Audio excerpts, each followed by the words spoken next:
Hello, xin chào tất cả các bạn và các em học sinh các con sinh lớp 5 thân mến. Hôm nay chúng ta sẽ học tiếp phần bài luyện tập trang 24 trong sách giáo khoa toán lớp 5 nha các con. Đây là vào bài 1. Liên đội trường Hòa Bình thu gom được 1 tấn 300 kg giấy vụn. Liên đội trường Hoàng Diệu thu gom được 2 tấn 700 kg giấy vụn. Biết rằng cứ 2 tấn giấy vụn thì sản xuất được 50.000 cuốn vở. Hỏi từ số giấy vụn mà cả hai trường đã thu gom được có thể sản xuất được bao nhiêu cuốn vở? Như vậy mình thấy 1.000 tấn, 1 tấn 300 kg là bằng 1.300 kg. Đây là 2.700 kg. Như vậy ta thấy là cả hai trường thu được số kg giấy vụn là lấy 1.300 cộng cho 2.700 bằng 4.000 kg bằng 4 tấn. Nhưng mà cứ 2 tấn thì được 50.000. Bây giờ 4 tấn thì gấp 2 lần đây. Ta với 4 chia 2 bằng 2. 2 lần. 2 lần thì như vậy là số quyển vở làm ra là số quyển vở sản xuất được là 50.000. 2 tấn 50.000 và đây gấp 20 lần. Nhân cho 2 bằng 100.000 cuốn vở.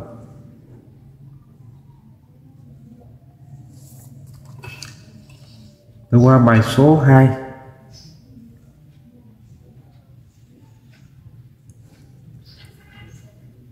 Một con sim sâu cân nặng 60 g, một con đà điểu cân nặng 120 kg. Hỏi con đà điểu nặng gấp bao nhiêu lần con chim sâu? Thì mình đổi ra 1.200 kg là bằng bao nhiêu? 120.000 g. 120 kg bằng 120.000 g. Như vậy con đà điểu nặng gấp con sim sâu số lần là 120.000 chia cho 60 bằng 2.000 lần. Câu số 3. Tính diện tích của mảnh đất có kích thước theo hình vẽ được tạo bởi hình chữ nhật ABCD và CEMN. Thì diện tích trên cái phần bên này là 6 nhân 14, 14 nhân 6 này. 4 24 nhớ 2 là 84 mét vuông. Bên này bao nhiêu?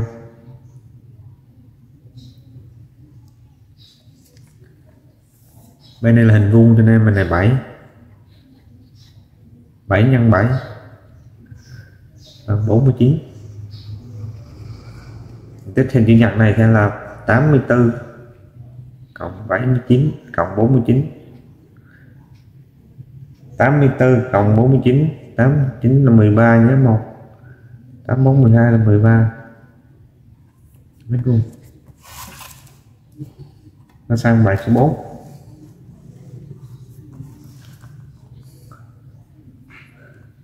Hãy vẽ hình chữ nhật có cùng diện tích với hình chữ nhật ABCD nhưng có các kích thước khác so với kích thước của hình chữ nhật ABCD.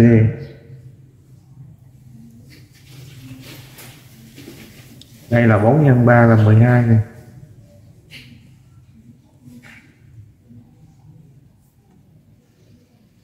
Ta có thể vẽ là 2 nhân 6.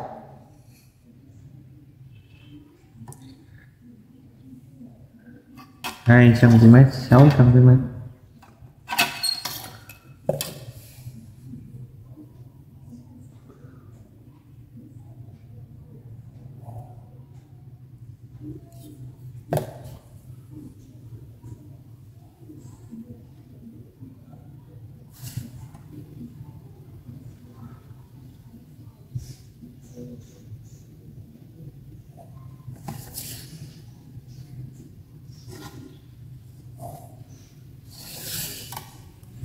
2 cm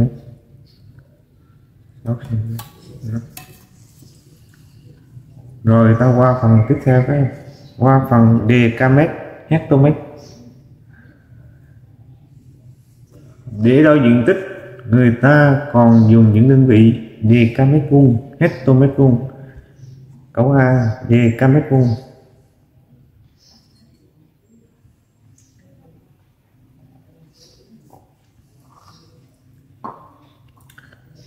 Decamet vuông là diện tích hình vuông có cạnh 1 decamet.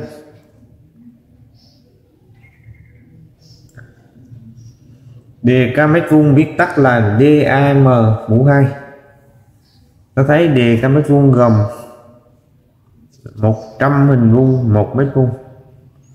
Như vậy decamet vuông là bằng 100 mét vuông.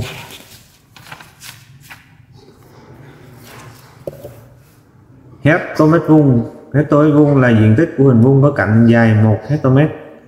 Hectomet vuông viết tắt là HM mũ 2. Ta thấy hình vuông 1 hectomet mũ 2 gồm 100 hình vuông decamet vuông. Bài số 1. Đọc các số đo diện tích 105 decamet vuông. 32.600 decamet vuông, 492 hectomet vuông, 180.350 hectomet vuông.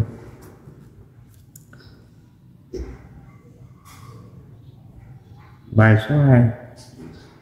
Viết các số đo diện tích 271 decamet vuông. 271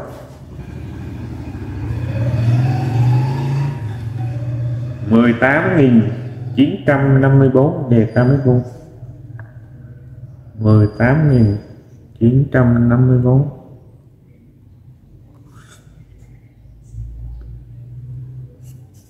603 hectomet vuông.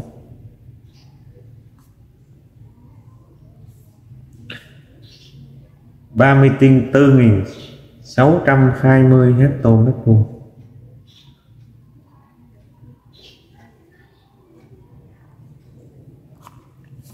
Câu số 3. Viết số thích hợp vào chỗ trống. 2 decamet vuông sẽ bằng 200 mét vuông. 30 hectomet vuông sẽ bằng 3.000 decamet vuông. 3 decamet vuông 15 mét vuông là bằng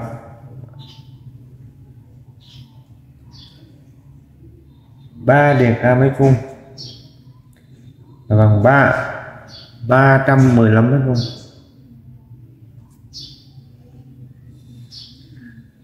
200 mét vuông sẽ bằng 2 decamet vuông. 12 hectomet vuông 5 decamet vuông sẽ là 1205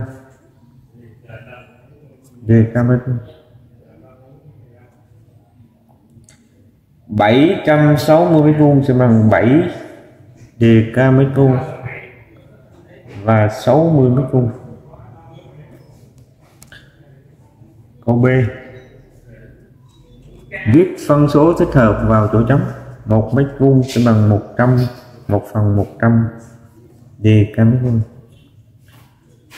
3 mét vuông sẽ bằng 3/100.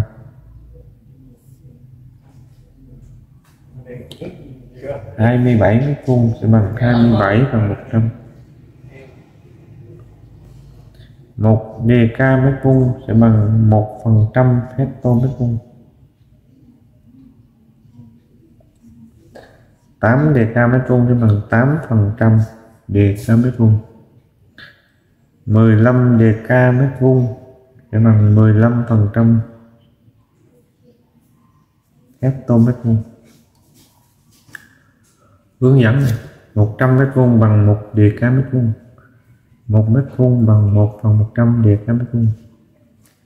3 mét vuông sẽ bằng 3/100 decamet vuông.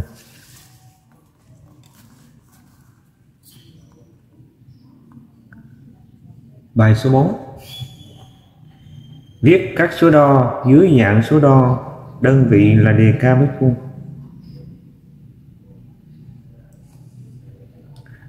Mẫu 5 dk mét vuông 23 mét vuông bằng 5 dk mét vuông cộng 23% dk mét vuông bằng 23% dk mét vuông. Này cái này sẽ bằng là 23%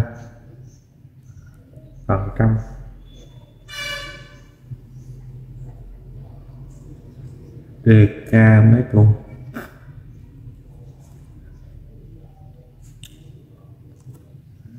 Mười sáu 91%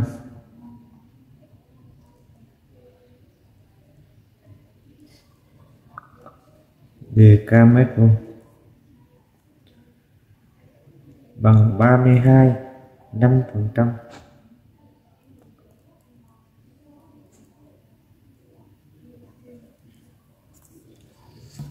Rồi chúng ta bài tiếp theo nha. Học nhiều bài vô một bài nha. Bài mm vuông bảng đơn vị đo diện tích.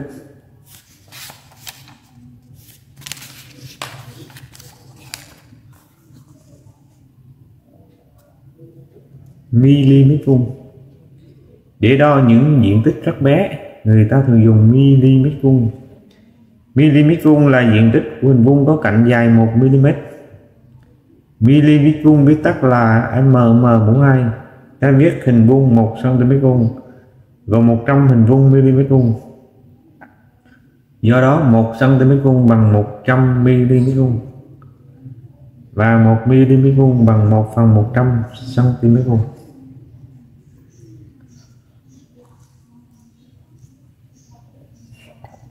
Câu B. Bảng đơn vị đo diện tích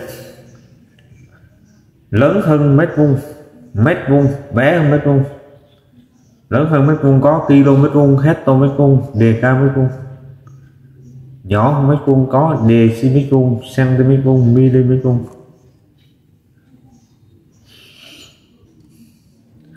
Là cái bảng này các con phải học thuộc nha. Cứ cách qua hai ô thì ví dụ 1 km vuông sẽ bằng 100 hectare mét vuông bằng 10.000 dk mét vuông.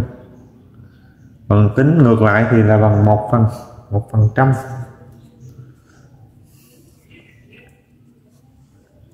Nhận xét mỗi đơn vị đo diện tích gấp 100 lần đơn vị bé hơn tiếp theo. Mỗi đơn vị đo diện tích bằng 1% đơn vị lớn hơn tiếp theo.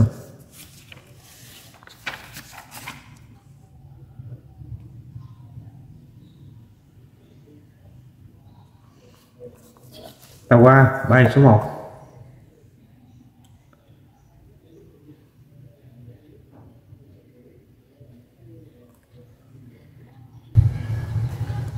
Câu số 1. Đọc các số đo diện tích.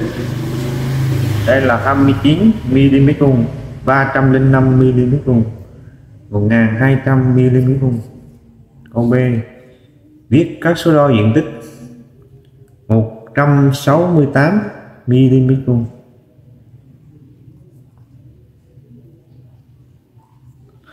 2310 mm vuông. Câu số 2. Viết số thích hợp vào chỗ chấm. 5 cm vuông,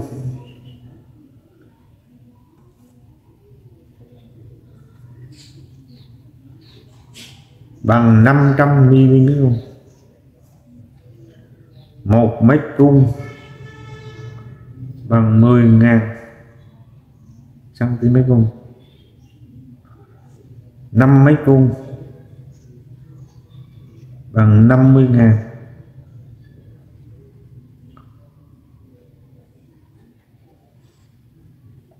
1 km vuông 12 km vuông là bằng 1.200 hectare mét vuông. 1 hectare mét vuông sẽ bằng 1% mét vuông. 7 hectare mét vuông sẽ bằng 7% mét vuông. 12 mét vuông 9 dm vuông sẽ bằng 1209 dm vuông. Này là 3724.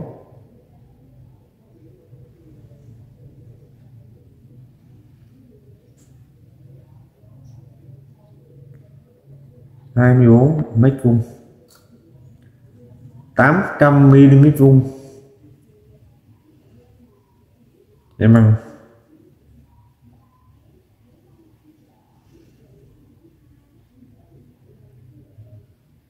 800 mm vuông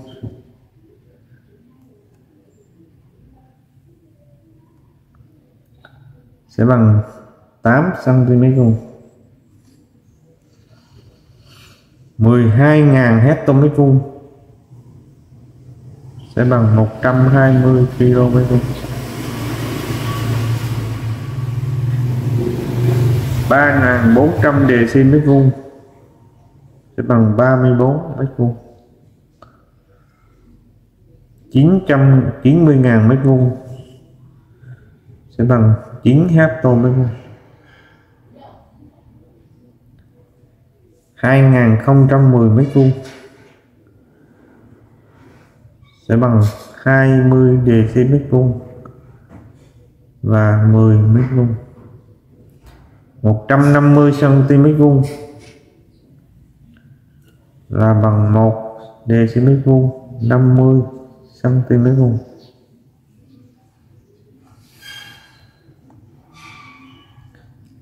Bài số 3, viết phân số thích hợp vào chỗ trống.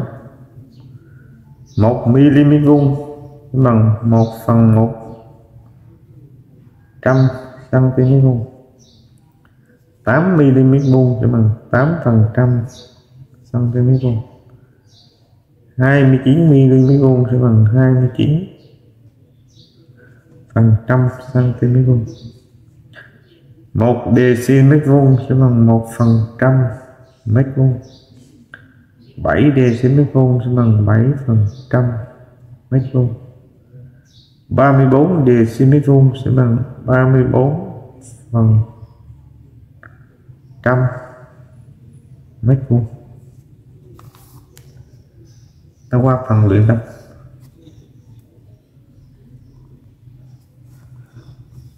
Một, viết các số đo sau dưới dạng số đo có đơn vị là mét vuông, viết theo mẫu. Như vậy này 6 phần.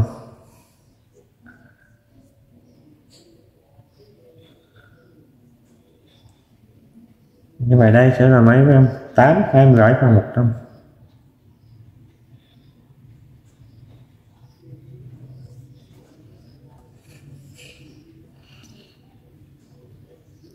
Mét vuông.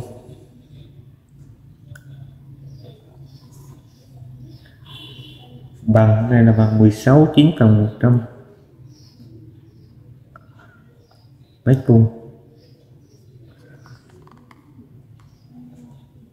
Cái này là bằng 26/100 mét vuông. Câu B này bằng 4, 65/100 dm vuông. Này bằng 95/100 dm vuông. Này bằng 102, 8/100 dm vuông.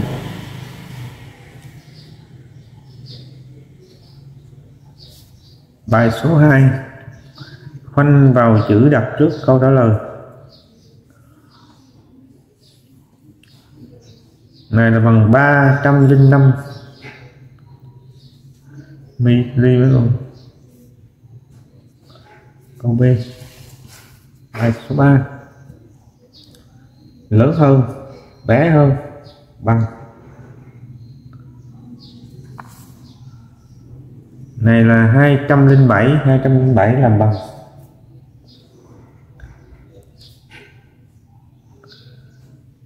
Đây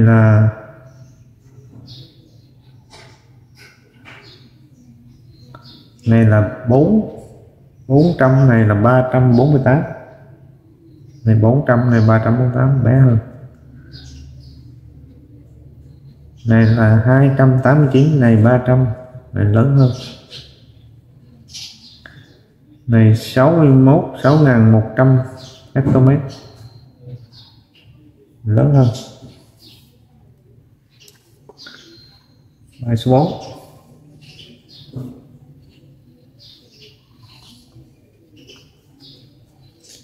Để lát nền một căn phòng, người ta đã dùng vừa hết 150 viên gạch hình vuông có cạnh 40 cm.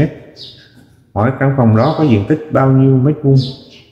Biết diện tích phần mặt bữa không đáng kể, thì diện tích một viên gạch sẽ là 40 x 40,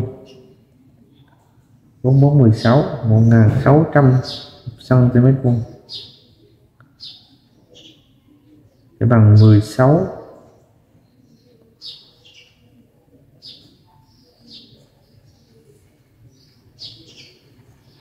Và 150 viên gạch thì ta lấy 1600 nhân 150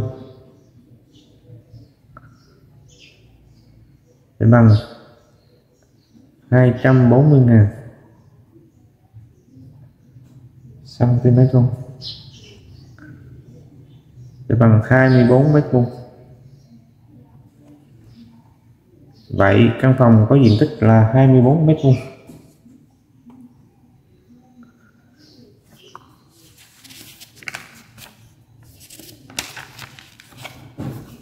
Các em học trong lớp non thân mến, bài học chúng ta hôm nay đến đây là hết rồi các em. Thầy xin chào tạm biệt tất cả các em. Những clip sau nha, bye bye.